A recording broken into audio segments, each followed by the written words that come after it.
Boa noite, pessoal. Meu nome é Sara Bastos Mota Sou Cristian Quintanilha Ferreira. e o nosso trabalho para a 11ª SIAC é a mudança na expressão do sujeito pronominal em cartas fluminenses, orientada pela professora Silvia Regina de Oliveira Cavalcante. Bom, o português brasileiro tem sido descrito por pesquisas recentes como uma língua de sujeito nulo parcial, com preferência ao preenchimento do sujeito. Então, aqui vários exemplos. Mesmo que eu não fizesse pré-vestibular, eu acho que eu passaria, por causa da base que eu tinha. Aí vocês vão entrar em atrito, porque vocês vão começar a brigar. Essa minha tia que mora aqui, ela é solteirona, e eu acho que ela é super feliz, sabe? Eu não acho que ela seria feliz assim. Ela é uma pessoa que ajuda os outros pra caramba. Ela não ficou solteira porque não apareceu pretendente. Ela ficou solteira porque ela quis. Não, e também temos a possibilidade de um sujeito nulo de terceira pessoa do singular com referência indeterminada. Então, nós temos aqui, antigamente tinha, punha a mesa para tomar lanche. Quando eu era criança, punha-se a mesa para tomar lanche. 4 horas punha a mesa. Em contraposição, com um outro exemplo de Cavalcante de 2007, com a partícula C.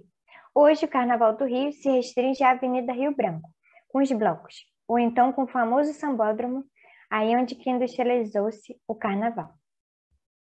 Bom, então nosso ponto de partida é a partir dos resultados anteriores. Então, a gente tinha duas famílias, Ottoni, do período de 1876 a 1900, e a família Salgado Lacerda, de 1976 a 2000. Então, a família Ottoni apresentava um índice de 15% de sujeito pleno e 85% de sujeito nulo, enquanto a família Salgado Lacerda apresentou um índice de 54% de sujeito pleno e um índice de 46% de sujeito nulo. E agora, na nossa pesquisa, nós colocamos a família Pedreira Ferraz de Magalhães. Bom, nossos objetivos e hipóteses. O nosso principal objetivo é mostrar a implementação da mudança no parâmetro do sujeito nulo em direção a uma língua de sujeito parcialmente nulo em uma amostra de cartas pessoais. Analisar cartas pessoais de 3 famílias escritas ao longo de 4 períodos, 1876 a 1900, 1901 a 1925, 1926 a 1950 e 1976 a 2000. Mostrar os condicionadores que favorecem o sujeito nulo. E como hipótese, nós esperamos encontrar uma diminuição no índice de sujeito nulo ao longo do tempo. Nós analisamos a expressão do sujeito pronominal nulo e pleno de terceira pessoa numa amostra de cartas pessoais das famílias brasileiras Ottoni, cartas escritas entre 1876 e 1900, Pedreira Ferraz Magalhães, cartas de 1876 a 1950, e da Salgado Lacerda, cartas de 1976 e 2000. As cartas pessoais utilizadas fazem parte do corpus histórico da língua portuguesa, o corpus Stiling, organizado por Célia Lopes.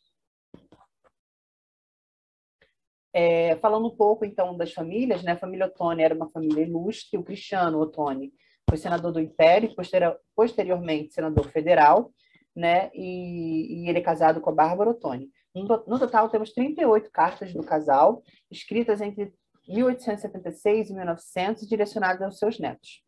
A família Pedreira Ferraz de Magalhães, né? Uma família católica, carioca, cujos filhos são todos mandados para estudar seminários, né, para ser padre ou freiras, e tem um total de 170 cartas escritas por 12 diferentes missivistas ao longo de 3 períodos distintos de tempo, entre 1876 e 1950.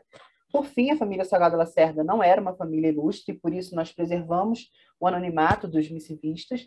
Essas cartas foram doadas por uma ex-aluna da Faculdade de Letras.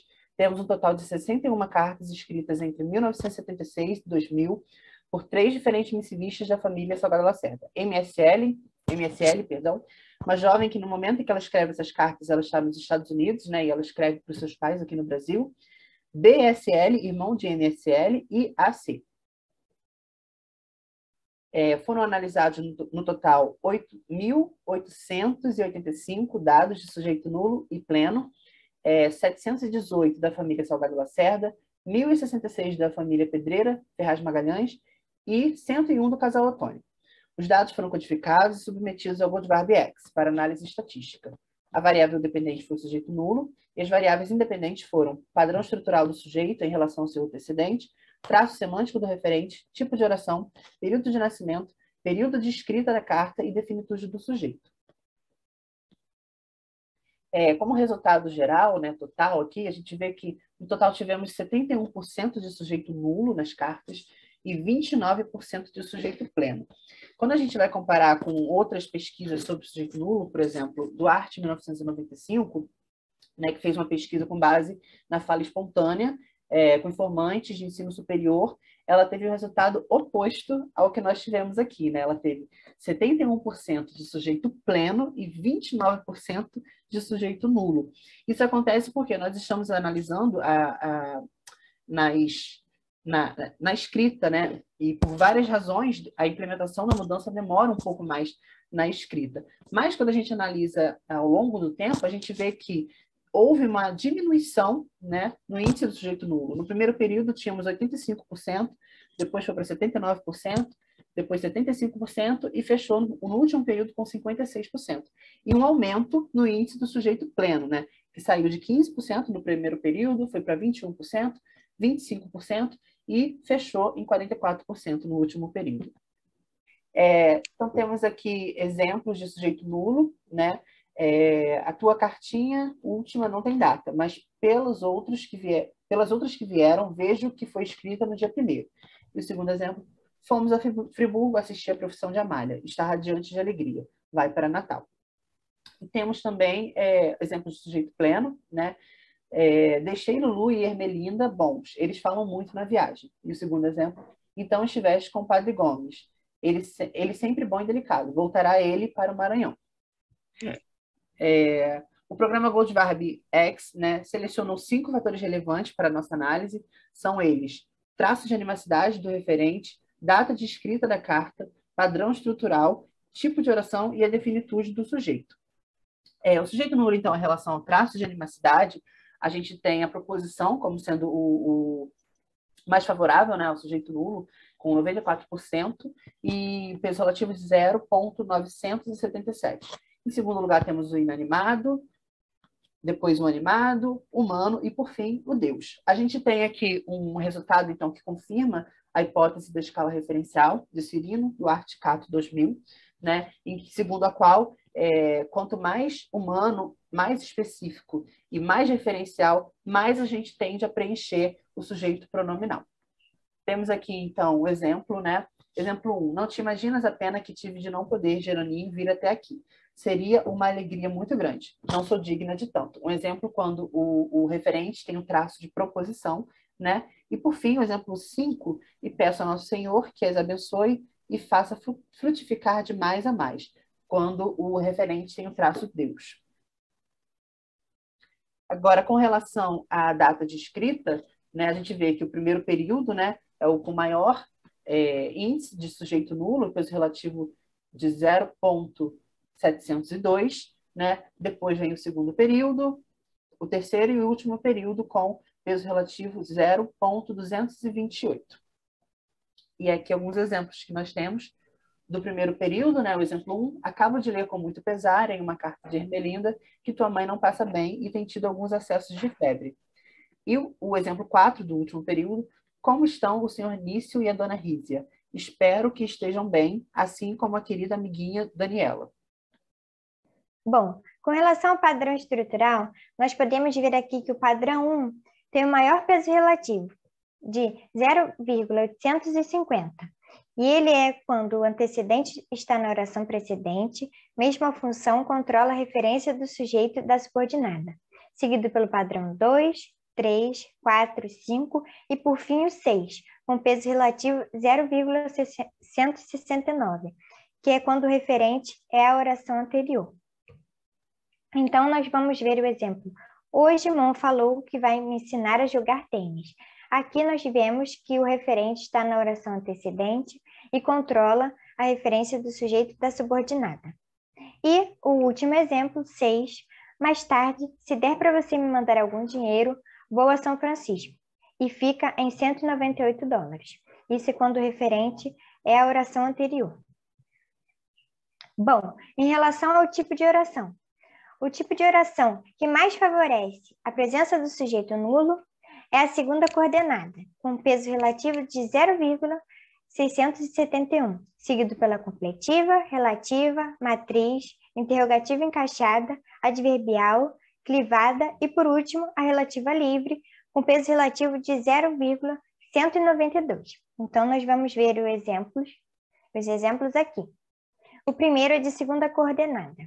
O Sérgio quebrou o pé e teve que ir de muletas. E, por último, nunca te esqueças da nossa Leonor, sim, até ela alcançar o que tanto deseja. Então, aqui nós temos uma relativa livre. Bom, e com relação à definitude do sujeito, ou seja, se o sujeito é determinado ou indeterminado, nós podemos ver que o indeterminado favorece o sujeito nulo. Ou seja, ele tem um peso relativo maior, de 0,844, e o determinado, um peso relativo de 0,474. Então, nós temos aqui 4 exemplos. Padre Jerônimo me escreveu, ainda não me deram a carta. Então, a gente tem o sujeito nulo de referência indeterminada, de terceira pessoa do plural. Aqui, com 16 anos, já pode dirigir. Então, aqui nós temos um exemplo de sujeito nulo, de terceira pessoa do singular, de referência indeterminada, e isso aponta para o português brasileiro como uma língua de sujeito nulo parcial. O terceiro exemplo, peço sempre a Deus para que olhe com bons olhos para a Santa Fé. Então, a gente tem um sujeito nulo de referência determinada, de terceira pessoa do singular.